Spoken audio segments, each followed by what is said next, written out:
এবং বিভিন্ন বাংলাদেশের বাস্তবতায় আমাদের প্রিয় ভাই ডক্টর আল্লামা মিজানুর রহমান আল আজহারি তিনি বাংলাদেশে প্রোগ্রাম করতে পারেন নাই, কোরআনের ময়দানে কথা বলতে পারেন নাই।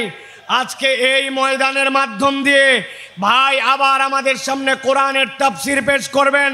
তবে আমরা আশা করব আজকের যে পথ চলা নতুনভাবে শুরু হলো, আগামীর বাংলাদেশ, ইসলামের বাংলাদেশ, আগামীর বাংলাদেশ, সাম্যের বাংলাদেশ, আগামীর বাংলাদেশ, ইনসাফের বাংলাদেশ, আগামীর বাংলাদেশ, আলেম ওলামার বাংলাদেশ। এই বাংলাদেশ যতদিন পর্যন্ত ইনসাফের বাংলাদেশ না হয়, আমাদের ভাই ইনশাআল্লাহ অব্যাহতভাবে তার দায়িত্ব এবং বক্তব্য প্রদান করবেন ইনশাআল্লাহ। রাব্বুল আমিন কবুল করবেন, আল্লাহুম্মা আমিন। প্রিয় ভাইরা, আমি আপনাদের কাছে অনুরোধ করব, এখানে লক্ষাধিক মানুষ, আপনারা যদি একটা ছোট্ট করে কথা বলেন তাহলে এই জায়গায় কোনো পরিবেশ থাকবে না, কোনো পরিবেশ থাকবে না। আমি প্রথমে আমার ক্যামেরাম্যানদেরকে বলবো, আমার মিডিয়ার ভাইদেরকে, আল্লাহর ওয়াস্তে চোখের ইশারায় কাজ করেন, আর কোনো কথাবার্তা বলা যাবে না। রাজি আছেন ইনশাআল্লাহ? কোনো কথা হবে না। শোনেন, আপনাদের কাছে আমি বলি, ক্যামেরাম্যান সহ আমাদের অডিয়েন্সদের জন্য, আপনারা গতকালকে আমাদের ভাইয়ের স্ট্যাটাসটা কি আপনারা দেখেছেন? উনি বলেছেন এইটি ইনশাআল্লাহ ওয়ার্ম আপ মানে কি? গা গরম করার খেলা, গা গরম করার ম্যাচ। ভাই এটা রূপক অর্থে বুঝিয়েছেন। আপনাদের বিহেভিয়ার, আপনাদের আচরণ, আপনাদের পরিবেশ, এইগুলা দেখে নেক্সটের প্রোগ্রামের জন্য আপনাদের কি করণীয় এবং আপনাদেরকে অ্যালাউ করা হবে কি হবে না এই সিদ্ধান্ত আসবে। সুতরাং আমরা এমন কিছু না করি যেটা আমাদের মাহফিলের সৌন্দর্য নষ্ট করে। আমরা সকলে সেই দিকে সচেতনভাবে খেয়াল রাখি। আমরা সকলে মিলে যদি একটা চমৎকার পরিবেশ উপহার দেই, তাহলে ইনশাআল্লাহ আমরা এটা প্রমাণ করতে পারবো যে কোরআনের ময়দানের জন্য, তাফসীরের ময়দানের জন্য বাংলার মাঠ প্রস্তুত আছে ইনশাআল্লাহ। প্রত্যেকটা জেলা, বিভাগ, বিভিন্ন জায়গায় আমরা প্রোগ্রাম করতে পারি, ঠিক কি না? এই জন্য আমাদের সহযোগিতা দরকার। আল্লাহ আমাদের সকলকে এই সহযোগিতার মন মানসিকতা নিয়ে কোরআনের পক্ষে কাজ করার মতো তৌফিক দান করেন, বলেন আল্লাহুম্মা আমিন। প্রিয় ভাইরা, জুমা পূর্ব এর সংক্ষিপ্ত অধিবেশনে আমি আপনাদের কাছে মূল্যবান একটি বিষয় থেকে সংক্ষিপ্ত কিছু কথা বলবো। প্রিয় ভাইরা, সময় অত্যন্ত সংক্ষিপ্ত, কিন্তু বিষয়টি অত্যন্ত গভীর। আজকে আমরা এই সংক্ষিপ্ত সময়ে যে বিষয়টিতে কথা বলতে চাই সেটি হচ্ছে, মানুষ এই দুনিয়ার জীবন যখন শেষ করবে, দুনিয়ার জীবন শেষ করে মানুষ আবার আল্লাহ রাব্বুল আলামিনের সামনে যাবে। যখন মানুষ আল্লাহ রাব্বুল আলামিনের সামনে যাবে এবং আল্লাহর কাছে তার আমলনামা নিয়ে উত্থিত হবে, দুনিয়ায় যেরকম ঘরে পর্দায় সকল মানুষ একসাথে থাকে, ওই দিন আল্লাহ রাব্বুল আলামিনের সামনে সব মানুষ একভাবে উঠবে না। হাসরের ময়দানে মানুষদেরকে আল্লাহ রাব্বুল আলামিন হিসাবের বেলায় 4 দলে বিভক্ত করবেন। হাসরের দিনে হিসাবের বেলায় মানুষ কয় দলে বিভক্ত হবে? সকলে কথা বলেন নাই, সকলকে একসাথে বলতে হবে। হাসরের দিনে বিচারের বেলায় মানুষ কয় ভাগে বিভক্ত হবে? সকলে হাতগুলা নিচে নামান। আমি যখন জিজ্ঞাসা করব, সব কথা বন্ধ, সব কথা বন্ধ করে আপনাকে এখন আলোচনার কথায় উত্তর দিতে হবে। হাসরের দিনে বিচারের বেলায় মানুষজন কয় দলে বিভক্ত হবে? 4 দলে। গভীর মনোযোগে শোনেন, আমরা সংক্ষিপ্ত সময়ে 4 দলের পরিচয় এবং কোন দল আল্লাহর কাছে সফল হিসেবে বিবেচিত হবে সেই দলে যেন আমাদের নাম অন্তর্ভুক্ত হয়, সেই কথা কয়টি শুনেই আমরা ইনশাআল্লাহ আমাদের কথা শেষ করব। আল্লাহ যেন আমাদেরকে আমলের নিয়তে কথাগুলি শোনার তৌফিক দান করেন, বলেন আল্লাহুম্মা আমিন। আল্লাহ রাব্বুল আলামিন কোরআনুল কারীমের সূরা মুমিনের মধ্যে আল্লাহ রাব্বুল আলামিন কিয়ামত পর্যন্ত আগত মানুষদের জন্য বলছেন, দুনিয়ার মানুষ ভালো করে খেয়াল করো। আল্লাহ বলছেন, আফা হাসিবতুম আন্নামা খলাকনাকুম আবাসা, তোমরা কি মনে করো নাকি তোমাদেরকে দুনিয়াতে অযথায় বিনা কারণে কোন রকম আল্লাহ রাব্বুল আমিনের উদ্দেশ্যহীন তোমাদেরকে সৃষ্টি করা হয়েছে নাকি? আল্লাহ বলছে না, দুনিয়ার মানুষ তোমাদেরকে বিনা কারণে উদ্দেশ্যহীনভাবে সৃষ্টি করা যেমন হয় নাই, সেরকম এইটাও তোমরা ভাবো নাকি? ওয়া আন্নাকুম ইলাইনা লা তুরজাউন, আল্লাহর কাছে তোমাদেরকে বোধহয় ফেরত আসতে হবে না। আল্লাহ এর দ্বারা বোঝাতে চান, বান্দা তোমাকে অযথাই সৃষ্টি করা হয় নাই, আবার আল্লাহর কাছে তোমাকে ফেরত অবশ্যই আসতে হবে, ঠিক কি না? দুনিয়ায় অনেক নাস্তিকেরা আছে, নানান ধরনের ইসলামের বিপক্ষে কথা বলে, কোরআনের বিপক্ষে কথা বলে। আমরা মাঝে মাঝে বলি দুনিয়ায় কোরআনকে অস্বীকার করুক, এরকম দুঃসাহস অনেকে দেখায়, অনেক কথা বলে, কিন্তু তাদের কাছে আমাদের চ্যালেঞ্জ, পুরা কোরআন তোমাকে অস্বীকার করতে হবে না। তোমার যদি সাধ্য থাকে, আল্লাহ কোরআনুল কারীমের মধ্যে বলেছেন কুল্লু নাফসিন যায়িকাতুল মাউত, এই দুনিয়াতে যে জীবন নিয়ে এসেছে তাকে মৃত্যুবরণ করতে হবে, পুরা কোরআন অস্বীকার করতে হবে না। তোমার সাধ্য থাকলে 100, 150, 200 বছর বেঁচে দেখাও। দুনিয়ার মানুষ তার জীবন যদি তাকে মৃত্যুর স্বাদ গ্রহণ করতে হয়, তাহলে ওই মানুষ যেরকম কোরআনের একটা আয়াতকে অস্বীকার করতে পারে না, আল্লাহ বলছেন তুমি যতই লাফাও না কেন, প্রকৃতার্থে তুমি আল্লাহর বিধানের বাইরে যেতে পারবে না। আল্লাহ রাব্বুল আমিন বলছেন, যেহেতু আল্লাহ রাব্বুল আমিন তোমাকে অযথা সৃষ্টি করেন নাই, আল্লাহ রাব্বুল আমিন তোমাকে যৌক্তিক কারণে তার কাছে ফেরত আসতে হবে, এটাও স্মরণ করায় দিচ্ছেন। এবার আল্লাহ নিজের পরিচয় দিচ্ছেন, ফাতাআলাল্লাহুল মালিকুল হক লা ইলাহা ইল্লা হুয়া রাব্বুল আরশিল কারীম।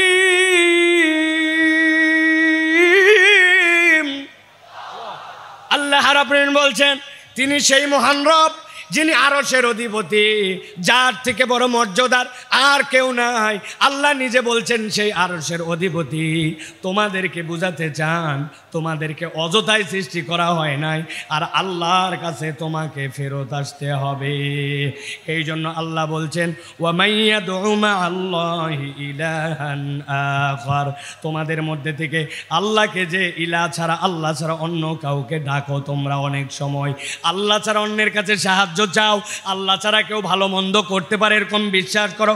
আল্লাহ বলছেন লা বুরহানা লাহু বি, আল্লাহ বলছেন এটার কোনো প্রমাণ নাই। আল্লাহর পুরা সৃষ্টি জগৎ সাক্ষ্য দেয় আল্লাহ ছাড়া আসলে কোনো রব নাই, প্রকৃতার্থে কোনো মাবুদ নাই। আল্লাহ বলছেন ফা ইন্নামা হিসাবুহু ইনদা রাব্বিহি, জেনে রাখো আল্লাহর কাছে তোমাকে হিসাব দিতে হবে। ইন্নাহু লা ইউফলিহুল কাফিরুন, আল্লাহ বলছেন, রব্বুল আমিন তোমাদেরকে বলছেন আল্লাহকে যে অস্বীকার করে, আল্লাহকে যে মানে না, আল্লাহ গ্যারেন্টার হচ্ছেন সে কখনো সফল হতে পারবে না। তাহলে আল্লাহ রাব্বুল আলামিন বলছেন কাফের মুশরিকরা কখনো সফল হতে পারবে না। আর আল্লাহ বলছেন আল্লাহ তোমাকে অযথাই সৃষ্টি করেন নাই, আল্লাহর কাছে তোমাকে ফেরত যেতে হবে। এবার জিজ্ঞাসা করব, আমরা কি এই ঈমানটুকু ন্যূনতম বিশ্বাস করি যে আল্লাহর কাছে আমাদেরকে ফেরত যেতে হবে? হাত তুলে আল্লাহকে দেখান, আল্লাহর কাছে আমাদেরকে ফেরত যেতে হবে। কথা বলেন, 2 হাত তোলেন, শক্ত করে 2 হাত তোলেন। যারা যারা বিশ্বাস করি আল্লাহ আমাদেরকে অযথাই সৃষ্টি করেন নাই, আল্লাহর কাছে ফেরত যেতে হবে, হাত তুলে আল্লাহকে দেখান। থামেন, এই বসো, হাত সোজা করেন, হাত নামাবেন না, কোনো কথা বলবেন না, একটা কথা হবে না। আপনারা বসেন, কেউ দাঁড়াই থাকবেন না, হাত সোজা করেন। হাত নামাতে বলি নাই, বসতে বলছি। সকলকে আমি 10 সেকেন্ড সময় দিলাম, আপনাদের যত কথা আছে 10 সেকেন্ড বলেন, কথা বলেন।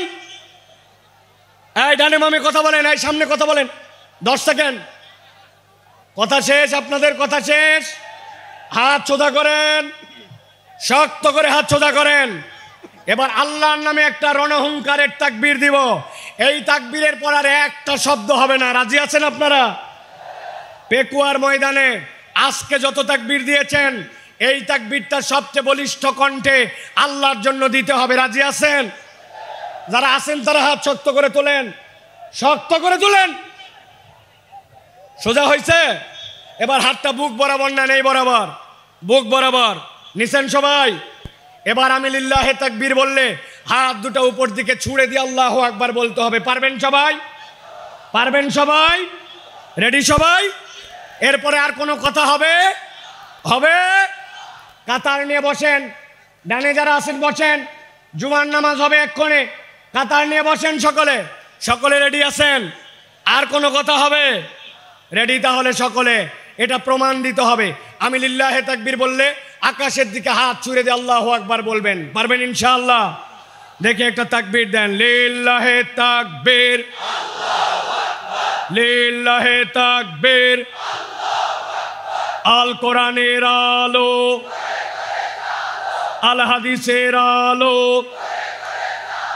তোমার নেতা আমার নেতা, তোমার নেতা আমার নেতা, আলেম ওলামা যেখানে, আলেম ওলামা যেখানে, আল্লাহর আইন যেখানে, লিল্লাহে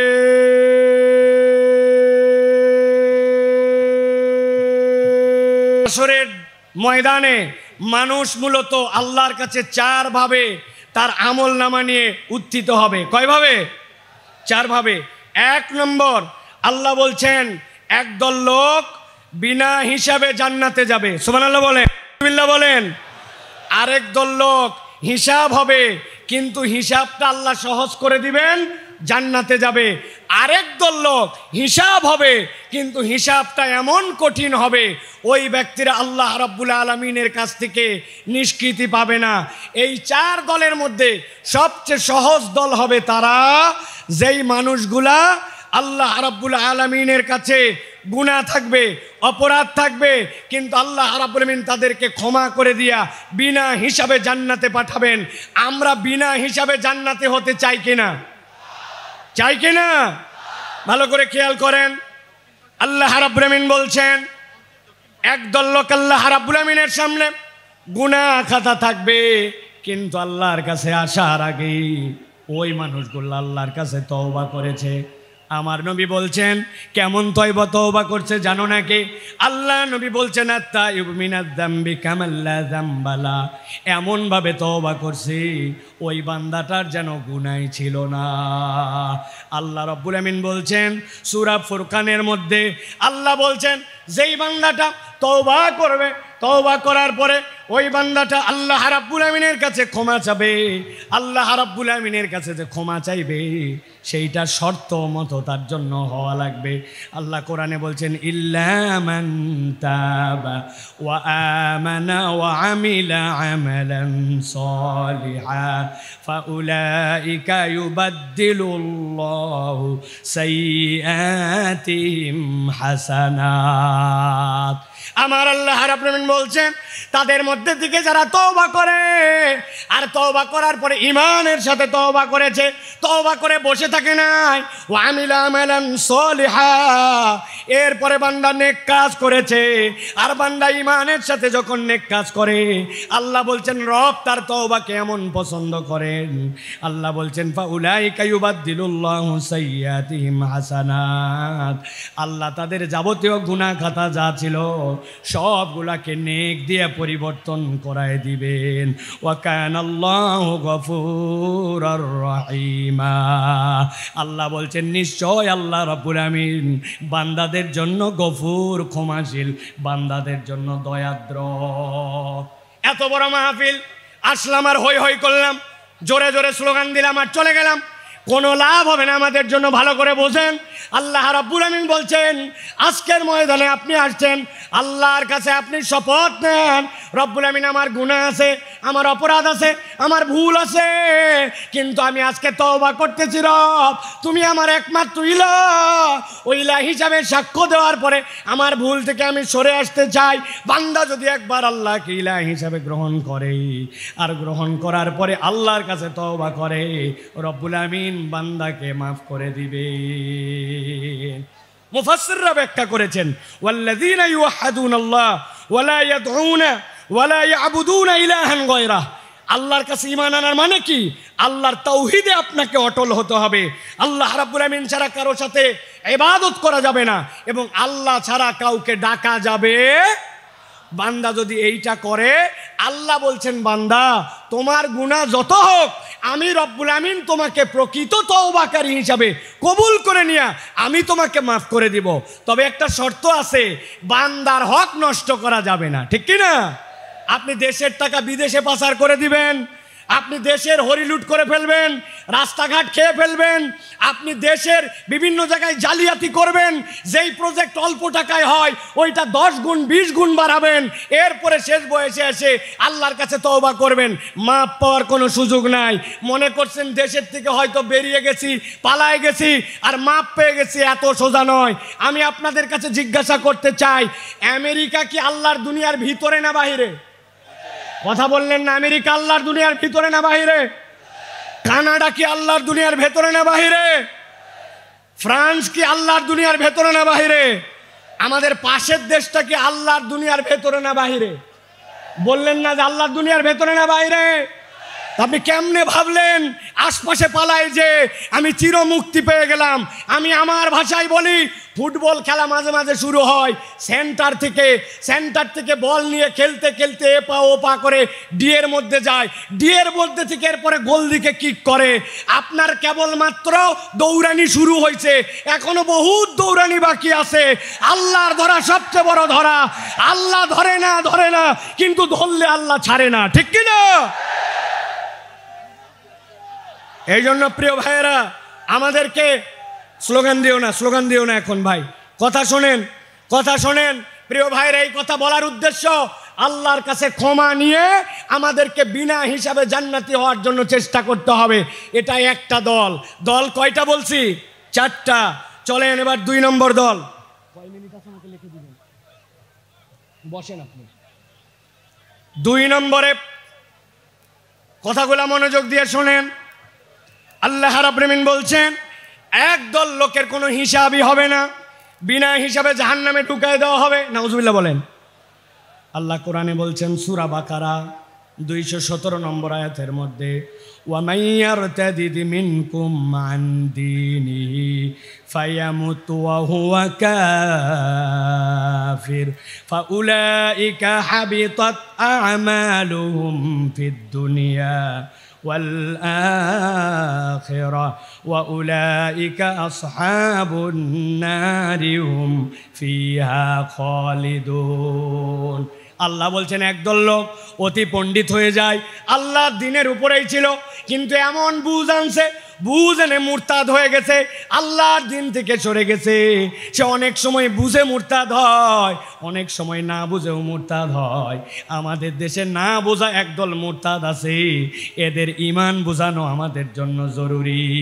ছোট্ট করে বোঝানোর জন্য বলি, আমাদের দেশে এরকম মুসলমান আছে কিনা নামাজের ইসলাম পছন্দ করে, ও রোজার ইসলাম পছন্দ করে, জাকাতের ইসলাম পছন্দ করে, কিন্তু যেই না বলা হয় চোরের বিচার আল্লাহর আইন দিয়ে করা হোক, দেশটা আল্লাহর আইন দিয়ে চলুক, খেলাফত অনুযায়ী দেশটা পরিচালিত হোক, সেই না ওই নামাজি হাজী সাহেব পর্যন্ত রাজি থাকে না।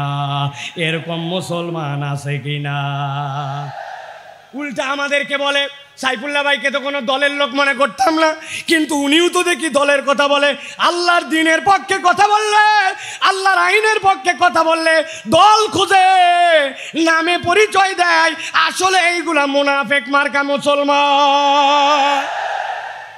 ভালো করে বোঝেন, আল্লাহ বলছেন কেউ যদি আল্লাহর দিন থেকে মুখ ফিরায় নাই, ফায়ামুত ওয়া হুয়া কাফির, এই অবস্থায় যদি মারা যায় তাহলে সে কাফের। আল্লাহ বলছেন আর কেউ যদি কাফের অবস্থায় এরকম করে মুরতাদ হয়ে মরে যায়, ফাহাবিতাত আমালুহুম ফিদ দুনিয়া ওয়াল আখিরাহ ওয়া উলাইকা আসহাবুন নারি হুম ফিহা খালিদুন। এই মানুষগুলাকে চিরস্থায়ী জাহান্নামে ঢুকানো হবে, এদের কোনো বিচার হবে না, সরাসরি জাহান্নামে যাবে। অতএব যাই করি নাই করি, কখনো আল্লাহর দিনের থেকে মুখ ফিরানো যাবে না। আর নিজের পণ্ডিতি খাটায়া আল্লাহর বিধান নিয়ে কোনো বাজে কথা বলা যাবে না, ঠিক কিনা? খুব সাবধান প্রিয় ভাইরা। আল্লাহ রাব্বুল আলামিন কোরআনুল কারীমের মধ্যে বিস্তারিত কথা বলেছেন, সংক্ষেপ সময় এই জন্য আপনাদের কাছে বোঝানোর জন্য বলছি। মুরতাদ কিভাবে হয়? ওরা মনে করে নবীর তরিকা ঠিক না, নবীর পদ্ধতি পছন্দ করে না, আল্লাহর বিধান আগে ঠিক মনে করত, কিন্তু এখন মনে করে আল্লাহর বিধান বোধহয় বাংলাদেশের জন্য, আমাদের সমাজের জন্য অচল। এরকম যদি মনে করে, ও যত হাজী সাহেব গাজী সাহেব হোক না কেন, আল্লাহর কাছে সে মুরতাদ হয়ে যাবে বিনা হিসাবে জাহান্নামে। আল্লাহ হেফাজত করুক, বলে আল্লাহুম্মা আমিন। প্রিয় ভাইয়েরা, এবার চলেন আমরা 3 নম্বর দলের মধ্যে যাব। 3 নম্বর দল কি, এটা একটু বুঝতে হবে। সেটা হচ্ছে হিসাব হবে, কিন্তু আল্লাহ বলছেন ওই হিসাবের পরে তাকে জান্নাত দেওয়া হবে। তবে হিসাবটা তার জন্য যে হবে, ওই হিসাবটাতে তার আমল নামায়, আমলটা পরিমাপে দেখা হবে না, আমলটা ওজনে দেখা হবে। কিসে দেখা হবে? কথা বলেন, আমল কি আমাদের পরিমাপ হবে না ওজন হবে? আমার দিকে তাকান, কি হবে? ওজন হবে। এখন কথা হচ্ছে যে আপনার আমল নামায় সোয়াবও আছে, গুনাহও আছে, কিন্তু আমল নামাতে আমার ওজনটা কেমনে ভারী হবে? আমি আপনাদের কাছে বলতে চাই, একটা মানুষের জীবনে যদি তার আমল নামায় 3টা জিনিস যুক্ত থাকে, তাহলে তার আমল নামা ওজনে ভারী হয়। সুবহানাল্লাহ বলেন। 1 নম্বরে আপনার আমল নামার মধ্যে ঈমান লাগবে। কি লাগবে? একটা মুখ বন্ধ থাকবে না। আমল নামাতে ওজনে ভারী করতে হলে প্রথমে বলতে হবে কি লাগবে? জোরে বলেন, ঈমান। ওই যে দাঁড়ায় আছেন যারা, কি লাগবে? ঈমান। ঈমান নাই আপনার কিচ্ছু নাই, ঈমান আছে আপনার কিছু আছে। সুবহানাল্লাহ বিহামদি। এই যে তরুণেরা ওয়াজ শোনার জন্য চলে আসছে, কিন্তু এর মধ্যে অনেকেই আছে ঈমানের বেসিক হচ্ছে সালাত, অথচ সেই সালাত আদায় করে না। আছে কি না? আমি আপনাদের কাছে একটা ছাত্র আর একটা শিক্ষকের একটা দৃষ্টান্ত দিব 30 সেকেন্ডে, ভালো করে খেয়াল করেন। এক ছাত্রকে তার ওস্তাদ জিজ্ঞাসা করছে, বলো তো দুনিয়াতে নামাজ পড়ে না কারা কারা? ওই ছেলে ভেবে চিনতে বলছে, ওস্তাদ দুনিয়াতে নামাজ পড়ে না 3 শ্রেণীর লোক। কয় শ্রেণী? কথা বলেন। 3 শ্রেণী। বলো তো 1 নম্বরকে? বলছে 1 নম্বর যে পাগল অথবা অজ্ঞান। মাশাআল্লাহ। 2 নম্বরকে? বলছে ওস্তাদ 2 নম্বর যে মৃত, সে নামাজ পড়ে না। মরা মানুষ নামাজ পড়ে? উল্টা নামাজ পড়া লাগে। বলছে মাশাআল্লাহ। এবার 3 নম্বর বলো। বলছে 3 নম্বর হচ্ছে যে অমুসলমান। তাহলে নামাজ পড়ে না কয় শ্রেণী? 1 নম্বরে পাগল অথবা অজ্ঞান, বলেন। 2 নম্বরে মৃত, 3 নম্বরে অমুসলমান। এবার পেকুয়ার লক্ষ মানুষকে সামনে নিয়ে জিজ্ঞাসা করতে চাই, যারা এখানে আছেন দাঁড়ায় বসে দূরে কাছে, আমরা কি পাগল অথবা অজ্ঞান? আমরা কি অমুসলমান? আপনি কিন্তু ফাইসে গেছেন। আপনি আগামীকালকে নামাজ পড়েন নাই, বলছে এই তুই কি পাগল? বলছে না। তাহলে মরা না, অমুসলমান না। তো আপনি পাগল না, মরা না, অমুসলমান না, আপনি নামাজ পড়বেন না, তা হবে না। ঠিক কি না? ঈমানের পরে সবচেয়ে গুরুত্বপূর্ণ এইটা হচ্ছে আপনার আমার জন্য সালাত। তাহলে আমলে ওজন বাড়ানোর জন্য কাজ 3টা। 1 নম্বর ঈমান লাগবে। কি লাগবে? 2 নম্বর লাগবে নিয়ত সহি লাগবে, আপনার নিয়তটা বিশুদ্ধ লাগবে। নিয়ামতুল্লাহ নিজামীর কথা, মোটরসাইকেলে আসতে আসতে আমার চোখটা ছলছল হয়ে গেছে। বল সাইফুল্লাহ ভাই, এত লক্ষ লক্ষ লোক দেখানোর জন্য আয়োজন করি নাই। আমার আব্বা ইন্তেকাল করে গেছেন, এলাকাবাসী অনেক মানুষ মারা গেছে। একটা লোক যদি দোয়া করে, আমার বাপ যদি সেখান থেকে নিষ্কৃতি পায়, আর মানুষ যদি কোরআনের বার্তা নিয়ে কোরআনের পক্ষে বাড়িতে যায়, আমার আয়োজন সফল ভাই, একটু দোয়া করবেন। নিয়ামতুল্লাহ যদি মনে করতো অনেক টাকা দিছে, দেখ কত বড় আয়োজন করি, আয়োজনের 1 পয়সাও দাম নাই। এই জন্য আমলটা লাগবে ইখলাসের সাথে, আল্লাহর জন্য। ঠিক কি না? আমল করব কার জন্য? আল্লাহর জন্য। আর আমল নামায় যদি ওজন বাড়াতে চান, 3 নম্বর পয়েন্ট হচ্ছে নবীর তরিকায় করা লাগবে। কার তরিকায়? নবীর তরিকায়। এইটার মধ্যে কথা আছে প্রিয় ভাইয়েরা। আমরা নবী সাল্লাল্লাহু আলাইহি সাল্লামের তরিকা মানতে চাই, ঠিক কি না? কথা বলেন। কিন্তু আমরা যুক্তি তর্কে গেলে অনেক সময় নবীর বিপক্ষে আমরা কথা মানবো না বলি, কিন্তু আবার ওই মানুষটাই যুক্তি তর্কে উল্টায় ফেলে। আমি আপনাদের কাছে জিজ্ঞাসা করতে চাই, আপনার এলাকায় জুম্মার নামাজের মুসল্লি বেশি হয় না ঈদের? কথা মনে হয় বুঝেন নাই। জুম্মা না ঈদের? এবার বলেন তো ভাই, ঈদের দিন আপনার এলাকায় ঈদের জন্য আজান দেওয়া হয়, একামত হয়, নবীজির সময় লোকজন কম ছিল, এই জন্য আজান একামত হতো না। আজকের পেকুয়ার মাহফিল থেকে সিদ্ধান্ত নিব, এবার রোজার ঈদ থেকে আমরা আজান দিব, একামত দিব, দিয়ে ঈদের নামাজ আদায় করব। রাজি আছেন? কেন রাজি নাই? আজান একামত খারাপ নাকি? বলবেন হুজুর আলটা পাল্টা কথা বলেন না, নবী যা করে নাই আমরা তা করবো কেন? আচ্ছা ঠিক আছে, ওইটা বাদ দিলাম। এবার আজকে একটা আমল আমরা করলে কেমন হয়? নবীজি ছিলেন মাসুম, সাহাবায়ে কেরাম ছিলেন আদুল, তাদের গুনাহ খাতাই ছিল না। আমাদের গুনাহ খাতা কম না বেশি? যাদের বললেন না তারা মনে হয় আল্লাহর ওলি। গুনাহ খাতা কম না বেশি? আজকে আমরা নবীজির সময় জুমার নামাজে 2টা করে সিজদা হতো। জিজ্ঞাসা করব সিজদা দেওয়া ভালো কাজ না খারাপ কাজ? ভালো কাজ। তো আমরা ভালো কাজ, এই জন্য আজকের জুমায় আমরা 4টা করে প্রত্যেক রাকাতে সিজদা দিব। কারা কারা রাজি আছেন হাত তোলেন। আপনারা জুমায় 4টা সিজদা দিবেন? কারা কারা রাজি আছেন? আছেন কেউ? বলে হুজুর আলগা কথা বলেন না, জুমার নামাজ নবীর ওখান থেকে সিলেক্ট করা। আমি বুঝানোর জন্য বললাম, যেই লোক জুমার নামাজের সিজদা ভালো কাজ, তাও 4টা দিবে না, ঈদের নামাজের আজান দিবে না, একামত দিবে না, ওই মানুষকেই যদি বলা হয় এটা নবী করে নাই, এটা বিদআত, এটা ছেড়ে দেন, তখন বলবে আমার দাদাকে বুঝতো না, আমার বাপকে বুঝে নাই, আমার আগের ইমাম সাহেবকে জানে নাই। এই কথা বলে বলে নবীর তরিকার থেকে নিজেকে সরায়। আপনি আপনার আমল নামায় যদি ওজনে বাড়াতে চান, গুনাহ আছে কিন্তু ওজনে বাড়াতে চান, ঈমান লাগবে, ইখলাস লাগবে, নবীর তরিকায় আমল হওয়া লাগবে। নবীর তরিকায় আমল নাই, আল্লাহর কাছে তার 1 পয়সাও দাম নাই। কথা পরিষ্কার? আল্লাহ রাব্বুল আমিন আমাদেরকে বোঝার তৌফিক দান করেন। আল্লাহ রাব্বুল আমিন আমাদেরকে রাসূলুল্লাহ সাল্লাল্লাহু আলাইহি ওয়াসাল্লামের পথ পদ্ধতি মেনে নিয়ে চলার তৌফিক দান করেন। 30 সেকেন্ড একটা উদাহরণ দিয়ে রাখি। মাছ কিনতে যান বাজারে, 1000 টাকা কেজি ইলিশ মাছ, গাগর মাছ ভিজায় রাখছে পানির মধ্যে। আপনি বলছেন পানি ফেলায় দিবি, পানি অনেক ফেলায়, কিন্তু ফেলানোর পরেও 1 কেজি মাছের মধ্যে 20 গ্রাম পানি থেকে যায়। 1000 টাকা কেজিতে 20 গ্রাম পানিও বিক্রি হয়ে যায়, ঠিক কি না? আমাদের গুনাহ থাকবে, অপরাধ থাকবে, কিন্তু ঈমান যদি থাকে আর ইখলাস যদি থাকে, নবীর তরিকায় ইবাদত থাকে, তাহলে ওই পানি যেরকম বিক্রি হয়ে যায়, আমাদের গুনাহগুলো আল্লাহ রাব্বুল আমিন মিটায় দিবেন, দিয়ে হিসাব হয়তো হবে, কিন্তু আল্লাহ আমাদেরকে জান্নাতের ফয়সালা করে দিবেন। অতএব আমাদেরকে সব সময় বিনা হিসাবে অথবা হিসাব হলেও বুঝে সুঝে আল্লাহর কাছে যাওয়ার জন্য চেষ্টা করতে হবে। আল্লাহ যেন আমাদেরকে আল্লাহর কাছে তার প্রিয় পাত্র হিসাবে ওঠার তৌফিক দান করেন। বলেন আল্লাহুম্মা আমিন। হাযা মা ইনদি ওয়াল ইলমু ইনদাল্লাহ। সুবহানাকাল্লাহুম্মা ওয়া